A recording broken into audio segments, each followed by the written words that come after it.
వెండితెర అద్భుతం బాహుబలిది కన్క్లూజన్ ప్రేక్షకులను అబ్బురపరుస్తుంది. ప్రముఖులు, అభిమానులు చిత్రం అద్భుతంగా ఉందంటూ అభినందనలు తెలియజేస్తున్నారు. అటు నేతలు కూడా బాహుబలిని ప్రశంసిస్తున్నారు. తాజాగా లోక్సత్తా అధ్యక్షుడు జయప్రకాష్ నారాయణ్ చిత్ర యూనిట్ సభ్యులను ప్రశంసించారు.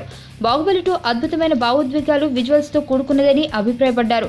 ఎస్ఎస్ రాజమౌళి భారత చిత్ర పరిశ్రమను ప్రపంచమంతటా ఉంచారని, కీరవాణి సంగీతం స్ఫూర్తిదాయకమని, రమ, వల్లి, ఇతర యూనిట్ సభ్యులు ఏళ్ల తరబడి కష్టపడి మాస్టర్ పీస్ ను ప్రొడ్యూస్ చేశారని, ఈ సందర్భంగా చిత్ర బృందానికి శుభాకాంక్షలు ట్వీట్ చేశారు. దీనిపై రాజమౌళి స్పందిస్తూ జయప్రకాష్ కు ధన్యవాదాలు తెలియజేశారు.